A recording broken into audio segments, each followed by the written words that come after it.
Salut à tous, je suis très heureux de vous retrouver, merci d'être à mes côtés. Ça fait très longtemps que je voulais vous proposer la traditionnelle série de vidéos analyse intersaison. J'ai pris un petit peu de retard, ne m'en voulez pas, mais on va parler des Bucks. On va parler des Bucks qui ont été relativement actifs durant cette intersaison 2020. Quoi qu'il arrive, vous me direz, les Bucks ont réussi leur intersaison puisqu'ils ont obtenu la resignature de Giannis, l'extension de Giannis, donc la superstar des Bucks s'est pérennisée pendant de longues années, et dans le pire des cas, dans le pire des scénarios, si Giannis nous faisait une Harden ou nous faisait une Eric Bledsoe, l'époque Suns, à savoir j'ai plus trop envie d'être aux Bucks, échangez-moi, quoi qu'il arrive, les Bucks en contrepartie de Antetokounmpo récupéreraient un package énorme qui leur permettrait de rebondir sur quelque chose d'autre. Donc, quoi qu'il arrive, les Bucks, ils ont réussi leur intersaison en verrouillant Giannis, mais je vous propose de mettre un petit peu le nez sous le capot et d'essayer d'analyser en détail les différentes acquisitions des Bucks et de voir en quoi ces modifications dans le roster vont permettre à l'équipe de franchir un cap, ou si à contrario, on va rester un petit peu dans le statu quo. Mais avant toute chose, on va essayer de comprendre comment les Bucks avaient bâti leur succès sur les opus précédents et en quoi justement les modifications du roster vont éventuellement renforcer les forces, voire atténuer les faiblesses, ou tout l'inverse. Mystère, on va le savoir très très vite. Alors les Bucks, eh bien la principale force des Bucks, c'est une très très belle efficacité dans la raquette, deuxième meilleure attaque de la NBA dès lors qu'il faut aller marquer des paniers tout près du cercle, à moins de 2 mètres du cercle, et à contrario, c'est la meilleure défense de la raquette pour les paniers adverses tentés tout près du cercle. Les Bucks, ils font chuter le pourcentage des adversaires directs à 50%. Vous voyez que c'est pratiquement 5 points de pourcentage de mieux que le deuxième. Donc le succès Bucks, il est à la base construit sur un contrôle total de la raquette, c'est-à-dire qu'on va vous mettre des points au pourcentage en attaque dans la raquette tout près du cercle, et à contrario, ceux que vous allez essayer de nous mettre vont être très très très compliqués, et on va complètement contrôler la raquette. Le succès Bucks, il est complètement construit là-dessus, et à côté de ça, vous avez une domination de l'équipe au rebond, notamment au rebond défensif. Les Bucks n'attaquent pas le rebond offensif, priorité au repli, mais au rebond défensif, c'est la meilleure équipe de la NBA. Et vous avez comme ça finalement l'arsenal parfait du contrôle de la raquette. Et ce qui est très intéressant, c'est que ce postulat de base des Bucks est exactement le même que le postulat des Lakers. Les Lakers sont champions la saison passée en contrôlant absolument la raquette avec les mêmes recettes. On va vous mettre des points à très haut pourcentage en dessous et on va vous empêcher de nous mettre ce que nous on vous met. Et à côté de ça, et les Bucks et les Lakers, ils ont besoin d'une réussite à 3 points, mais d'une réussite à 3 points dans la moyenne de la NBA. Tout se fait en fait sur le succès en dessous. Et à côté de ça, il faut évidemment de la réussite à 3 points, mais on n'a pas besoin d'être à 40% à 3 points pour s'imposer comme les Rockets ou comme les Cavs dès l'époque 2017-2018, les époques LeBron, où on était très très dépendant d'une très forte réussite à 3 points pour compenser un petit peu nos faiblesses défensives, nos faiblesses en dessous. Là, les Bucks, comme les Lakers, c'est ça qui est très intéressant, on est dans un autre scénario. Le 3 points vient en appui, un appui dont on a évidemment besoin, mais le cœur du dispositif, c'est une domination absolue dans la raquette. Et toute la déroute des Bucks la saison passée face au Miami Heat, c'est que le Heat a repris le contrôle de la raquette face à Milwaukee. Et regardez les Bucks qui tournaient à des pourcentages de réussite insolents dans la raquette. Ils sont tombés à 56%. Là où les Lakers ont plus que jamais appuyé sur les Rockets qui n'avaient absolument aucune résistance dans la raquette. Là, les Bucks face aux Heat, ils ont complètement sombré en attaque. Impossibilité d'aller retrouver ces paniers à haut pourcentage en dessous.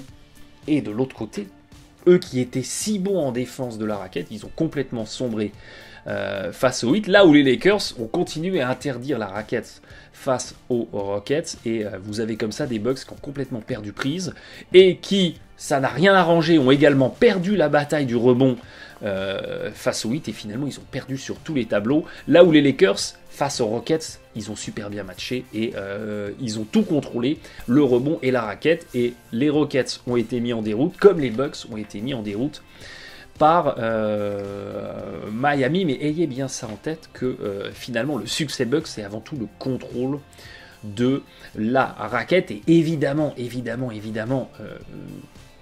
dans cette déroute face au Miami Heat, il y a eu aussi une déroute du côté des Bucks des extérieurs, parce que certes on a perdu le contrôle de la raquette, mais on a aussi un petit peu perdu en qualité de tir extérieur, on a perdu en apport du backcourt des Bucks, avec un Bledsoe qui est à 33% sur la série, avec un George Hill qui tombe à 33% au tir sur la série, avec un Middleton qui a 42% au tir sur la série, avec un Matthews qui a 40% au tir, 33% à 3 points sur la série. Il n'y a que finalement DiVincenzo qui s'en sort à peu près avec les honneurs, mais on a eu une faillite quelque part du backcourt des Bucks qui évidemment a plongé l'équipe dans la torpeur. Cela dit, attention à ne pas tomber dans les raccourcis un petit peu faciles.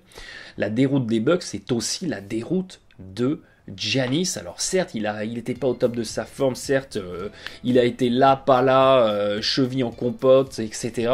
Mais toujours est-il que quand Giannis était sur le terrain, regardez le net rating des Bucks, il est catastrophique. C'est l'un des plus mauvais net ratings de toute la série, alors que c'est la superstar de l'équipe. C'est là le paradoxe, c'est que finalement, quand Middleton, quand Bledsoe étaient sur le terrain, eh bien, on s'en sortait pas trop mal, mais on a un Giannis qui a sombré, on a un Giannis qui a été parfaitement repoussé par le dispositif Heat. Alors Wesley Matthews a été aussi complètement à la dérive dans le naufrage, ce qui a expliqué cette volonté des Bucks de renouveler le backcourt, mais n'oubliez pas que la déroute des Bucks est aussi liée à la déroute de Giannis qui a été parfaitement neutralisée. Et regardez, dans les 5 les plus utilisés sur la série, eh bien, il y a 3 des 5 qui ont un net rating négatif, et dans ces 3-5, il y a Giannis. Et c'est pas qu'un petit peu négatif, c'est très largement négatif. Le seul 5 positif avec Giannis, c'est celui-ci.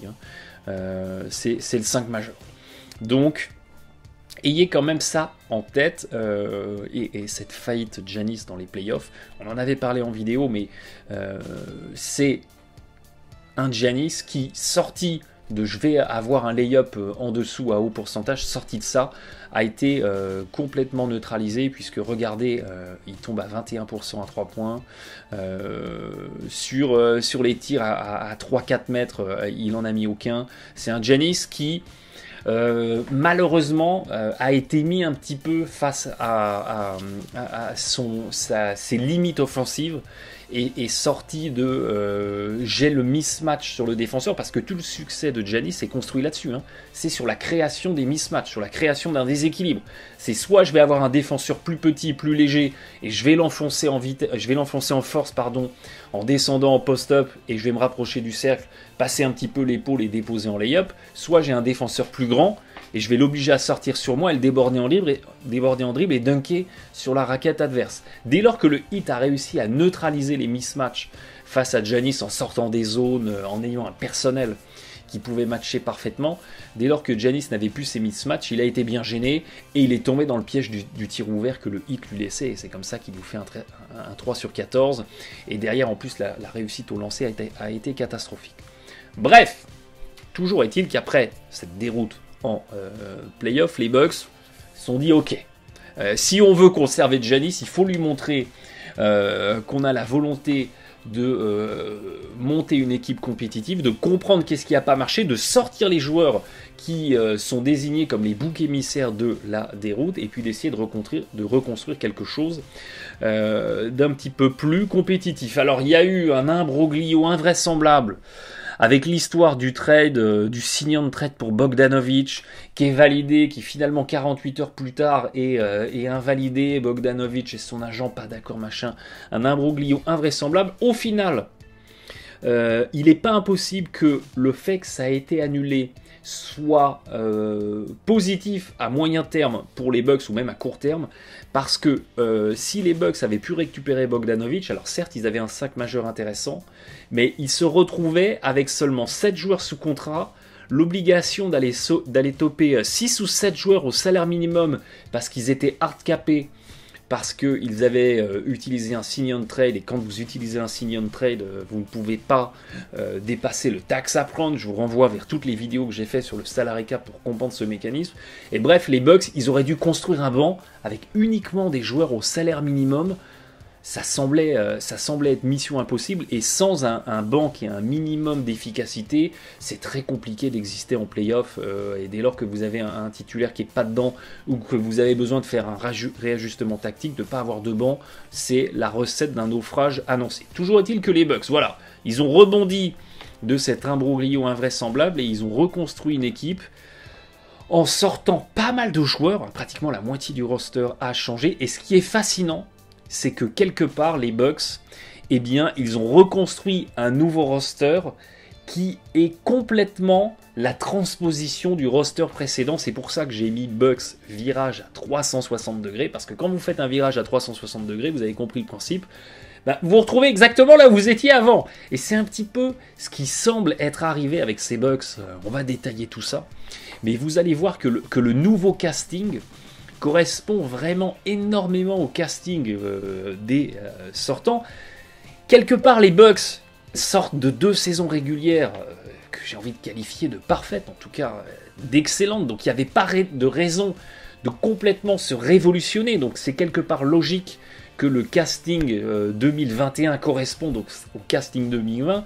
Toute la question, tout l'enjeu, c'est est-ce que ce nouveau casting va permettre à l'équipe de franchir un cap, de franchir un palier. C'est l'enjeu de la vidéo, il me semble.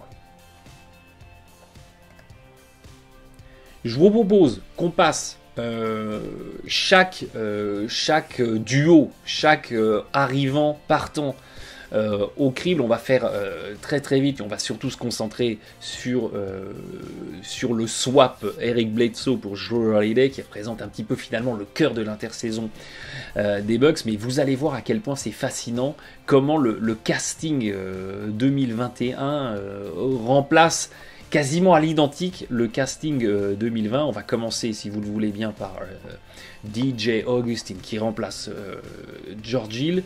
Et regardez sur le pick and roll, on a 2 joueurs qui sont classés comme très bons. Sur les spot-up, on a un George Hill qui avait un meilleur rendement qu'un Augustin, mais un Augustin qui reste à un rendement tout à fait intéressant. Sur la transition, on a un DJ Augustin qui était un petit peu moins à l'aise en porteur de balle, là où George Hill était un petit peu plus à l'aise, ce qui expliquait une meilleure efficacité. Et puis après, sur les hand-off, c'est pareil, on retrouve un bon rendement.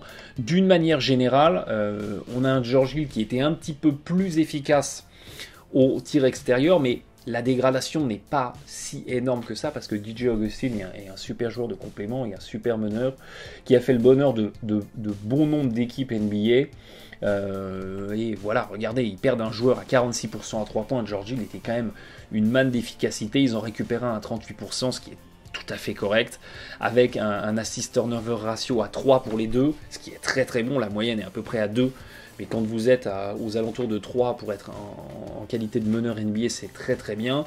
Donc voilà, on retrouve cette continuité sur le poste de backup meneur avec l'arrivée d'Augustin pour George Hill. Si on regarde maintenant du côté des intérieurs, on a...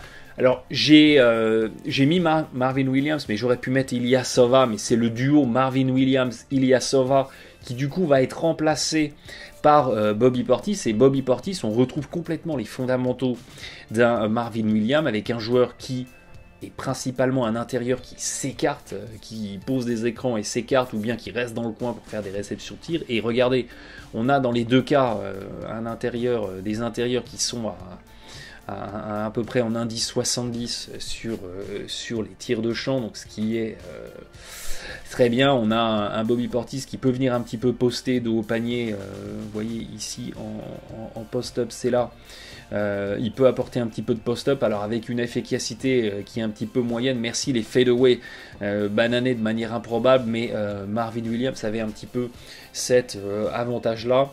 On va dire que ce que Portis peut apporter un petit peu plus par rapport à Marvin Williams, il est un petit peu plus grand, il est un petit peu plus en segment, c'est des qualités au rebond défensif, et les Bucks vont en avoir besoin. On va y revenir un petit peu plus tard, mais une nouvelle fois, vous voyez qu'on retrouve un switch de deux joueurs qui ont pratiquement le même profil dans le dispositif Bucks. Si on s'intéresse au switch Wesley Matthews pour Torrey Craig, on retrouve, eh bien, vous voyez cet arrière-ailier qui est plutôt un arrière-ailier défenseur et qui peut s'écarter un petit peu, tirer à 3 points. Alors, Wesley Matthews plus en évidence avec son 36% à 3 points que Torrey Craig, mais quand on regarde sur les spot-up, on a deux joueurs qui sont quand même, on va dire, au-dessus de la moyenne NBA, même si on a un Matthews qui était à 80 en indice, là où Craig était à 52. Donc on va perdre un petit peu en qualité de tir extérieur, quoique un Torrey Craig dans le dispositif Bucks peut nous faire une espèce de Rajabel de l'époque Suns, ou même un PJ Tucker qui n'était pas spécialement un tireur à 3 points et qui en est devenu un, parce que le dispositif dans lequel il a évolué et parce qu'il l'a travaillé lui a permis de se maximiser. Mais voilà, on retrouve ces mêmes fondamentaux avec un Craig qui est un petit peu meilleur en finition près du cercle, dans des backdoors par exemple, que ne l'était Wesley Matthews. Donc ce qu'on gagne d'un côté, on le perd de l'autre et vice versa. Mais on retrouve globalement cette continuité. Et puis, idem si vous prenez Bryn Forbes pour Kyle Korver, deux formidables tireurs extérieurs à pratiquement 40% pour l'un et 42% pour l'autre, très bon sur les spot-up évidemment, mais également bon sur les hand-off, bon sur les off-screen pour amener un petit peu de séquence de jeu sans ballon. Mais reconnaissez qu'on retrouve cette continuité, cette interchangeabilité. Alors évidemment, Bryn Forbes est pas tout à fait sur le même poste que Korver, il est un petit peu plus petit, mais ce qu'on attend de lui du côté des Bucks, qu'il peut apporter, va ressembler énormément à ce qu'apportait Kyle Korver, avec évidemment des qualités de défense un petit peu moindres, mais là c'est surtout pour amener du punch en attaque. Et puis il y en a un qui n'a pas été remplacé, il y en a un qui n'a pas été vraiment remplacé dans le dispositif Bucks, et bien c'est le frérot Robin, c'est Robin Lopez, cette espèce d'intérieur besogneux qui posait des écrans, prenait des rebonds et essayait d'arracher des stops dans la raquette. Eh bien, ces Bucks, eh bien, ils n'en ont plus. Ils n'en ont plus en 2021.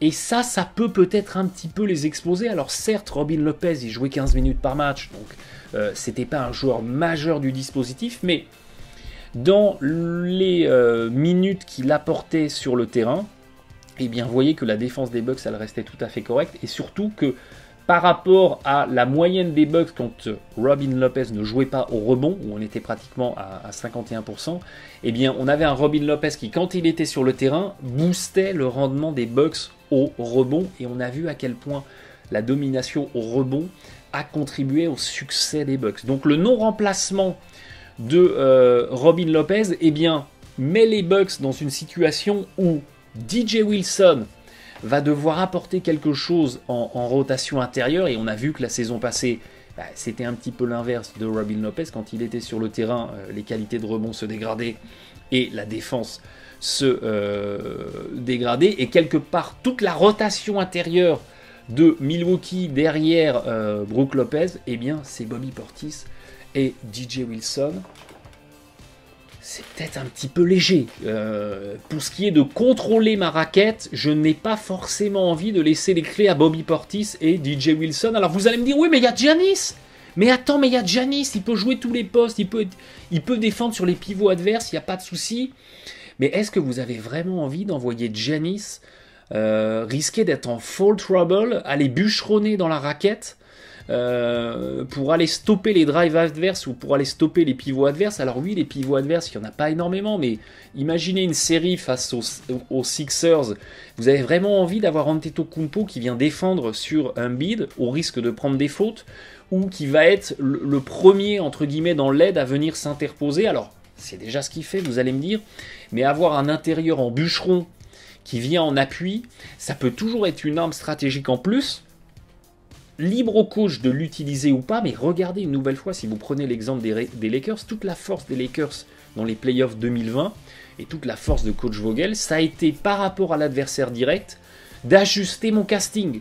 Et quand l'heure a été venue d'affronter les Rockets, on n'avait plus besoin d'intérieur classique, on n'avait plus besoin des Javal McGee, des Dwight Howard, et on a joué petit, on a joué avec Anthony Davis dans la raquette, et on s'en est très bien sorti. Et puis quand est venu le tour des Nuggets, pardon, et que on a eu besoin d'aller ralentir un dispositif Bucks avec beaucoup d'intérieur, avec Jokic, avec Millsap, et bien on a été ressortir Dwight Howard qui a fait énormément de bien. Donc avoir cette polyvalence-là dans son casting et avoir ces cordes-là à son arc, eh bien ça peut toujours être un énorme plus. Pas en saison régulière, parce qu'en saison régulière on est en pilote automatique, on va quoi qu'il arrive assez peu s'ajuster, parce qu'on n'a pas le temps de s'ajuster, donc on déroule son plan de match, ça marche ou ça marche pas, c'est pas grave, les matchs s'enchaînent tellement vite, mais quand arrive l'heure des playoffs, et que là on est dans une guerre tactique, guerre des réajustements, eh bien ça peut être intéressant d'avoir cet intérieur besogneux, du coup que les Bucks n'ont plus. Et ça peut être peut-être quelque chose qui peut leur manquer. Donc à surveiller. Exemple à surveiller, mais la saison régulière est encore longue et des réajustements sont encore possibles. Du coup, on en vient à Eric Bledsoe qui s'en va et Jrue Holiday qui arrive. C'est le trade majeur de l'intersaison des Bucks, c'est le changement majeur de l'intersaison des Bucks. Est-ce que ça sera suffisant pour permettre à cette équipe de Milwaukee de franchir un cap?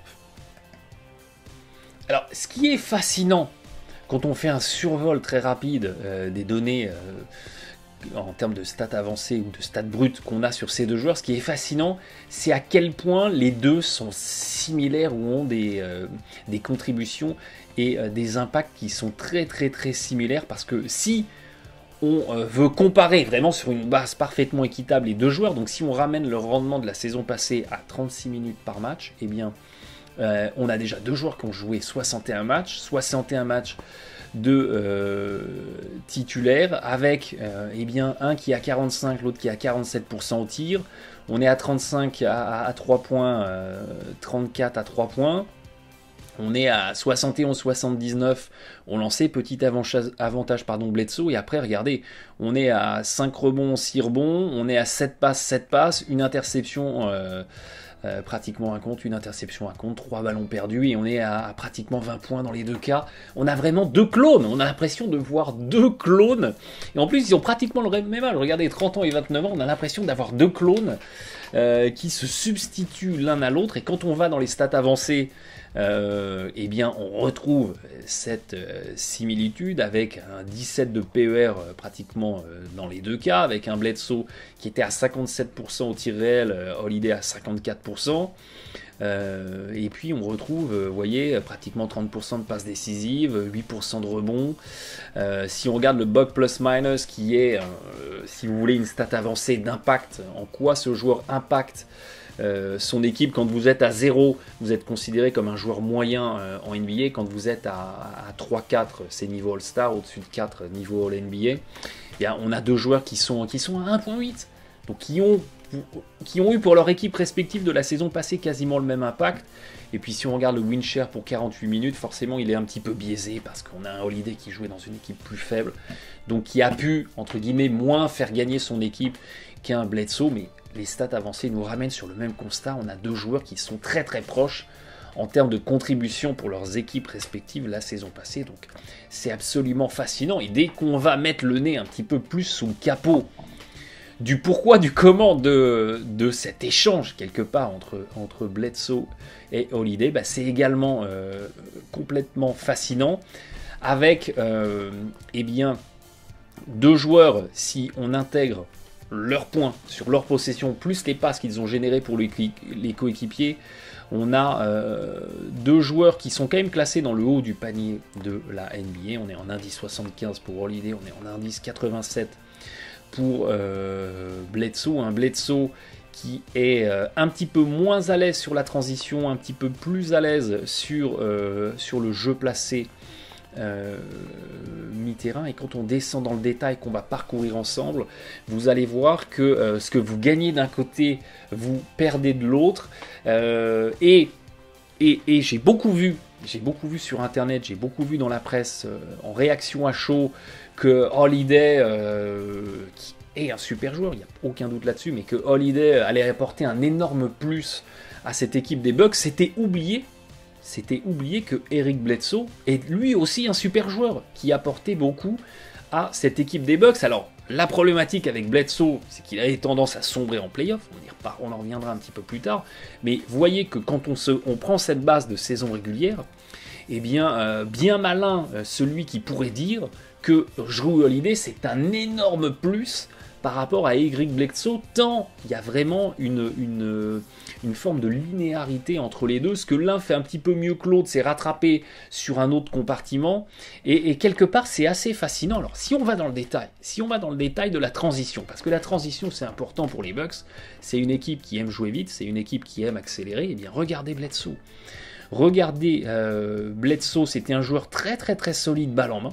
Un 10-70 dès lors qu'il était ball handler, et ça c'est important parce que il faut que quelqu'un sonne la charge du côté des Bucks, qui est traditionnellement le job du meneur, le job d'un arrière. On a un Holiday qui évidemment jouait 2 du côté des Pelicans, et c'était plutôt Lonzo Ball qui jouait le lancer de balle, qui lançait la contre-attaque balle en main. On a un Holiday qui était à 50% d'usage et qui était en indice 53, donc un petit peu moins à l'aise balle en main, mais à contrario, meilleur finisseur quand c'était pas lui qui poussait la contre-attaque, mais au contraire quand c'était lui qui récupérait la passe et soit finissait avec un tir, soit finissait avec un lay-up, puisque on avait un Bledsoe qui faisait moins bien que la moyenne, là où on a un Holiday qui fait un petit peu mieux que la moyenne. Donc, vous voyez, ce qu'on avait d'un côté, balle en main Bledsoe, eh bien on le récupère de l'autre côté avec Holiday, pas balle en main, pour être en qualité de finisseur. Si on va maintenant, oh là, il y a trop de chiffres. Si on va maintenant du côté du pick and roll. Alors attention, le pick and roll c'est important. Gorgée d'eau, parce que là on va faire un plongeon. On va faire un plongeon dans le grand bain du pick and roll. C'est très important, mais rassurez-vous, ça n'a rien de compliqué à comprendre. Le pick and roll, c'est très important parce que c'est un peu l'unité de base du basket NBA. Là où je veux vous emmener, c'est que globalement, sur le pick and roll, on retrouve un Bledsoe en indice 81, considéré comme très bon. Donc ça, c'est un indice d'efficacité. Une nouvelle fois, je vous réexplique que quand vous voyez indice 81, ça veut dire qu'en efficacité sur le pick and roll porteur de balle, Bledsoe est 81% meilleur que le reste de la NBA. Donc il n'y a que 19% de la NBA qui fait mieux que lui sur le pick and roll. C'est comme ça qu'il faut le comprendre. Donc on a un Bledsoe en indice 81, là où Holiday était en indice 45. Donc déjà sur le pick and roll, j'ai envie de dire petit avantage Bledsoe. Et là où ça se nuance, c'est que quand on a le joueur qui prend l'écran dans le pick and roll, donc vous voyez que c'était 83% du temps pour Bledsoe, 85% du temps pour Holiday, eh bien on a un Bledsoe qui avait de bien meilleures qualités de finition au cercle. Vous voyez, quand on avait takes a runner ou takes it to the basket, on est en excellent ou very good, on est en excellent ou très bon. Là où Holiday était en bon et moyen, donc sortie d'écran, j'explose au cercle, et bien on a Holiday qui avait un petit peu de mal à finir fort dans la raquette, là où un Bledsoe, dont le surnom je vous rappelle est Mini LeBron, il est un petit peu tanké, donc justement ce côté un petit peu char d'assaut pour aller driver dans la raquette lui réussissait bien, et ça se retrouve complètement dans ses stats avancées. Là où, à contrario, on avait un Holiday, dès lors qu'il avait besoin de sortir de l'écran pour prendre une petite élévation, vous voyez, un dribble jumper, ils étaient en indice 46 et lui était en indice 38. Donc on retrouve vraiment les mêmes fondamentaux, que ce soit en prise d'écran ou en non prise d'écran. En gros, Bledsoe, et vous allez voir que c'est une tendance qui va revenir, beaucoup plus à l'aise pour aller finir fort en dessous. Alors vous allez me dire, oui, mais dans le dispositif Bucks, avec cette attaque très étirée des Bucks, et bien évidemment qu'il y avait plus de facilité à finir fort en dessous, parce que la défense était étirée, que dans le dispositif Pelicans, où c'était un petit peu plus compliqué. C'est pas faux, c'est toute la complexité d'aller comparer deux joueurs qui jouent pas dans le même dispositif, mais au-delà de ces petits éléments qu'il faut avoir en tête, considérons que on a un Bledsoe qui, et ça va revenir plus tard, a de meilleures qualités pour aller finir fort en dessous qu'un Holiday, qui à contrario, lui, a peut-être de meilleures qualités de tir extérieur. On va y revenir un petit peu plus tard, mais pour l'instant sur le pick and roll, avantage Bledsoe, que ce soit pour finir fort en dessous ou pour faire des petits pull-ups, des petites élévations en sortie de dribble. Si on va du côté des spot-up, des tirs de champ, alors je vous rappelle, le spot-up, ça intègre le catch and shoot, c'est-à-dire qu'un coéquipier va me faire une passe, je récupère la passe et sans dribbler, je prends mon tir, c'est le fameux no dribble jumper, ça c'est un catch and shoot. Et bien sur les catch and shoot, on a un Bledsoe, vous voyez, qui n'était pas forcément à l'aise, ça représentait 50% de sa fréquence au tir sur les spot-up et il était en indice 27 à 0,90 points par possession, ce qui est pas terrible du tout. Donc on avait un Bledsoe pas très à l'aise sur les tirs en catch and shoot, là où on a un Holiday qui s'en sort beaucoup mieux, on est en indice 64, 1,15 points par possession. Donc on va avoir un Holiday qui va bien s'inscrire dans le dispositif Bucks de on étire les attaques, et puis Giannis et Middleton vont fixer, ils vont ressortir sur lui, il pourra faire son petit tir, sa petite élévation à 3 points. Et puis, dès lors qu'il fallait par contre aller faire la fixation, faire sortir le défenseur et attaquer en dribble, parce que le spot-up c'est aussi ça, c'est les catch and shoot et aussi la petite feinte et j'attaque en dribble, et bien on retrouve l'excellence pour aller finir fort en dessous Bledsoe. Vous voyez, en gros, une fois sur 4, il allait attaquer le cercle, et il était en indice 96 sur ces spot-up to basket, là où Holiday, eh bien on retrouve cette plus grande difficulté à aller finir fort en dessous. On était en indice 45, on était considéré comme un joueur moyen en termes de finition en dessous. Alors ce qui est intéressant, c'est que Holiday fait 5 cm de plus que Bledsoe, mais 5 kg de moins.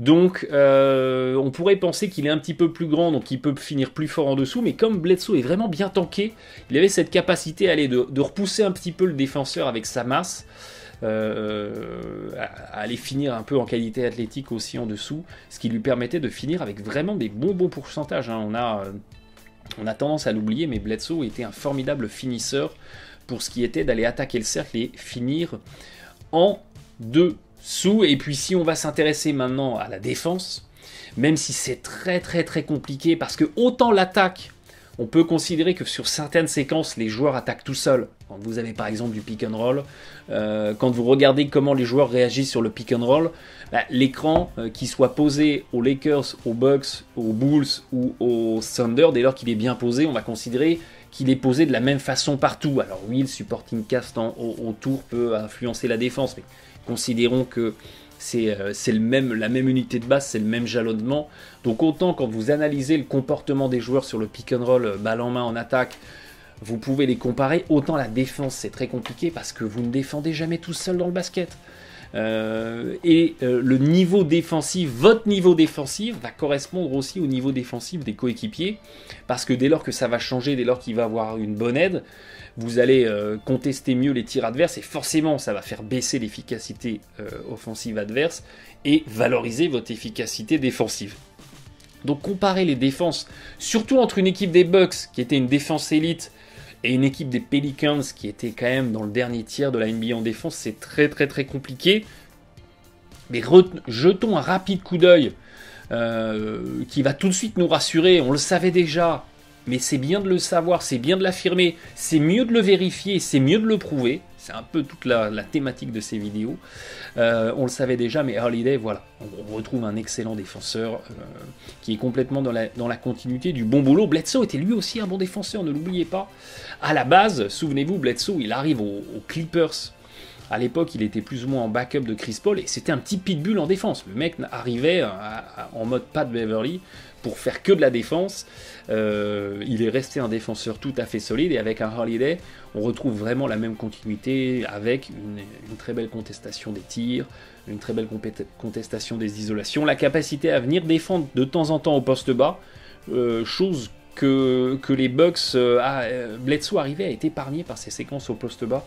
C'était un petit peu plus exposé du côté de Holiday, mais parce qu'il jouait un petit peu en deux du côté des Pelicans. Mais bon, voilà, toujours est-il que, évidemment, que les Bucks ne perdent pas en qualité défensive en récupérant Holiday.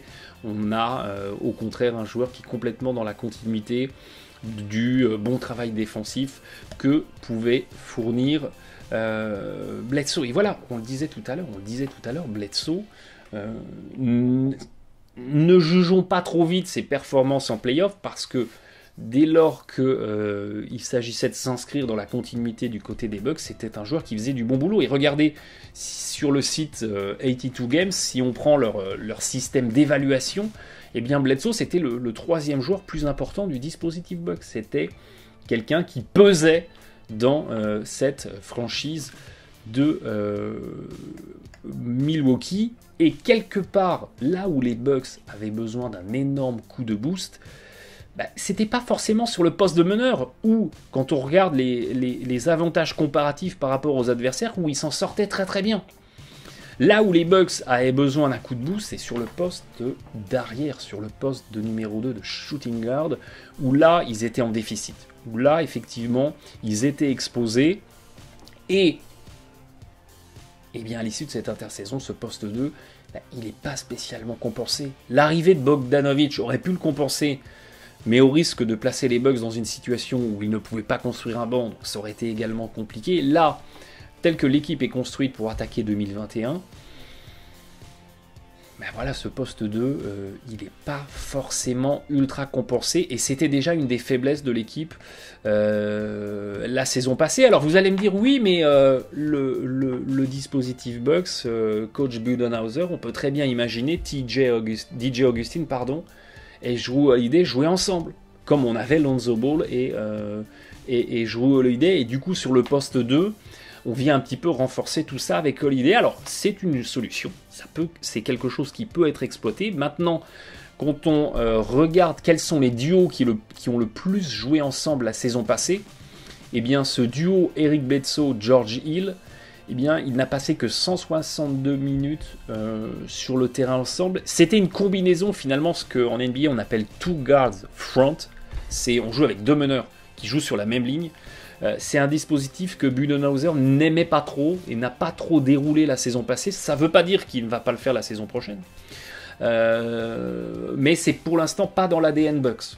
Mais pourquoi pas? Ça peut être une solution pour essayer d'éventuellement proposer autre chose et essayer de booster un petit peu ce poste 2. Comme Holiday fait 1,91, ça peut éventuellement être une option, mais je miserai pas non plus trop gros là-dessus. Tout le pari des Bucks, en fait, tout le pari des Bucks, c'est que on va être complètement dans la continuité de la saison régulière. Donc les Bucks en 2021, ils vont faire la même saison régulière qu'en 2020 et la même saison régulière qu'en 2019. On va vraiment être dans le même déroulé, avec une équipe qui va s'appuyer sur le contrôle de la raquette, la domination au rebond, une utilisation assez massive du 3 points, mais c'est dans une logique quantitative. Et ça va passer crème. Il n'y a absolument pas à s'inquiéter sur la saison régulière des Bucks. Ça va passer absolument crème. Maintenant, tout le pari de Milwaukee, c'est que quand va venir l'heure des playoffs, quand il va falloir confirmer, eh bien, on a un Jrue Holiday qui va élever son niveau de jeu, là où Eric Bledsoe, à chaque playoff, disparaissait. En gros, je caricature à peine. Parce qu'effectivement, en 2019, déjà à l'époque, Bledsoe en playoff, ça tombe à 41% au tir, 23% à 3 points. On était déjà un petit peu en souffrance avec un assist-turnover ratio qui passe sous les 2. Donc on était déjà un petit peu en souffrance, et la saison passée, on en a déjà parlé. Bledsoe, ça tombe à 39% au tir, 25% à 3 points avec un assist turnover ratio qui était entre 2 et 3, ce qui n'est pas trop mal, mais bref, on avait un Bledsoe qui avait tendance à disparaître en playoff, là où les Bucks finalement avaient le plus besoin de lui, ce qui évidemment était préjudiciable pour l'équipe. Tout le pari de cette équipe des Bucks, eh bien, c'est qu'en playoff, on va retrouver le Holiday des playoffs 2018. Hein, souvenez-vous, les Pelicans en 2018, qui, classés 6e, sortent manu militari les Blazers, qui avaient fini 3e à l'époque, et on avait le duo Rondo-Holiday, qui avait complètement éteint le duo Damian Lillard, CJ McCollum en face, et avec un Holiday de gala qui avait fait des playoffs à 52% au tir, à 24 points par match. Voilà, le pari des Bucks, c'est en playoff, on va avoir ce Holiday-là. Le Holiday qui élève son niveau de jeu et qui va transcender l'équipe, qui va transcender la ligne arrière, alors qu'on était habitué à l'inverse jusqu'à présent. Ben, pourquoi pas? Maintenant, le référentiel Jrue Holiday en playoff, ben, il est quand même très limité, parce que sorti de l'exercice 2018, ben, la dernière fois qu'on a vu Holiday en playoff, c'était en 2015. Il sortait pratiquement de 3 mois de blessure. Il était arrivé, il avait joué 3-4 matchs de saison régulière sur mars-avril 2015, avant de tomber en play-off où il joue le premier match, il sort du banc, il joue 20 minutes, il joue pas le deuxième. Ensuite, il rejoue 20 minutes et il a des stats catastrophiques. Donc voilà, le dernier référentiel de Holiday en play-off, c'est 2015 et ça avait été catastrophique. Il y avait un contexte, il y avait une blessure, mais c'était pas fou. Et après, bah, il faut pratiquement retourner 10 ans en arrière. Il faut pratiquement retourner 10 ans en arrière quand Holiday avait une vingtaine d'années. Donc ça n'a plus rien à voir, ça n'est absolument plus un référentiel plausible. Donc voilà, le référentiel Holiday en playoff, il est assez limité. On a vu une fois de l'excellence, mais c'est pas comme si on avait vu 5 ou 6 années de playoff où on avait vu 5 ou 6 années d'excellence. Il y a du conditionnel encore dans tout ça. Et puis certes, la série face aux Blazers, elle avait été magnifique. Avec un Holiday qui s'était transcendé, on en avait parlé. Quand était venu le tour des Warriors juste après, alors oui, c'était les Warriors, oui, c'était une machine de guerre. On avait un Holiday qui était toujours à 20 points par match, qui était toujours à 47% au tir, mais à 54% au tir réel. Ça sera toujours mieux que Bledsoe, on est d'accord, mais c'est pas non plus un Bledsoe qui a fait des playoffs à 65% au tir réel et qui a catalysé et transcendé son équipe. Mais pourtant, tout le pari Bucks, c'est que Holiday va se transcender en playoff et va nous apporter ce qu'on n'avait pas eu jusque-là. Pourquoi pas, mais quelque part, toute la vérité de l'intersaison ne sera révélée qu'à ce moment-là, parce qu'on l'a vu jusqu'à présent, le casting 2021 vient complètement en remplacement et en continuité du casting 2020. Bien malin celui qui pourrait dire là maintenant que tel ou tel joueur va apporter un énorme boost par rapport à tel joueur laissé partant de 2020. On n'a aucun élément concret et précis qui nous permet de l'affirmer. On est plus là dans le domaine de l'hypothèse. Au-delà des performances de Holiday en playoff, le dispositif Bucks repose aussi énormément maintenant sur la capacité à DiVincenzo de franchir un cap, parce que le shooting guard, l'arrière titulaire de l'équipe, ça devient lui. Et tout le comble, c'est que l'avenir des Bucks, quelque part, va dépendre de la capacité à DiVincenzo d'encore progresser, d'encore franchir un cap. DiVincenzo, dont les Bucks ne voulaient plus, qui avait été mis dans l'avion direction Sacramento pour récupérer Bogdanovic. Et bien le comble, c'est que le joueur dont on ne voulait plus devient le joueur quelque part clé du développement des Bucks, parce que Holiday à lui seul, et on l'a vu jusqu'avant, n'est pas un upgrade qui permet aux Bucks de passer du jour à la nuit. Il est complètement dans la continuité de Bledsoe. Alors vous allez me dire oui mais si, oui mais ça. Globalement il est dans la continuité de Bledsoe. Vous pourrez mettre autant de si et de conditionnels que vous voulez. Viendra l'heure des playoffs, on verra bien, et on espère pour les Bucks que ça sera mieux que Bledsoe, ça sera pas très compliqué. Mais toujours est-il qu'au vu des éléments dont on dispose, on a un joueur Holiday qui est dans la continuité de ce que les Bucks avaient déjà. Là où il peut y avoir un vrai bond en avant, c'est sur le développement de DiVincenzo. Mais là, c'est pareil, on est dans du conditionnel. Et c'est très important parce que les Bucks vont avoir besoin de lui. Alors, il avait fait des bons playoffs, il avait fait une bonne série face à Miami. Les Bucks ont besoin de lui parce qu'il est exposé. Parce qu'il est complètement exposé. Et le supporting cast derrière, DJ Augustine, Bryn Forbes, Torrey Craig, etc., c'est sympa. Mais c'est pas du niveau d'un Jimmy Butler, d'un Westbrook, d'un Bradley Beal, d'un Tatum, d'un Jalen Brown, de tous ces joueurs magnifiques que vous pouvez croiser dans la conférence S quand viendra l'heure des playoffs. Donc, quoi de plus simple pour moi que de résumer cette intersaison des Bucks par le virage à 360 degrés. Quoi qu'il arrive, les Bucks, on le disait, mission accomplie, Giannis est re-signé, il ne peut plus rien nous arriver de grave, puisque dans le pire des cas, on les changera et on récupérera plein de contreparties et on fera un reset. Maintenant, est-ce que les Bucks sont bien meilleurs en 2021 qu'en 2020 ? L'avenir nous le dira. On n'a en tout cas aucun élément qui permet de l'affirmer, là, en faisant des transpositions sur cette analyse intersaison. On est de toute façon pas encore sûr que le roster actuel sera le roster qui arrivera en playoff. Il peut y avoir encore des trades, il peut y avoir encore un joueur coupé, un vétéran coupé très intéressant que les Bucks récupèrent au salaire minimum et bam, ça vient renforcer l'équipe. Nul doute que Milwaukee va chercher encore à faire quelques petits ajustements quand viendra le temps des playoffs. Il y a toujours cette interrogation sur le poste 2, il y a toujours cette rotation intérieure où ça manque d'un rebondeur bûcheron pour aller moissonner et vendanger dans la raquette. On sera évidemment attentif, mais d'ici là, bon match à tous.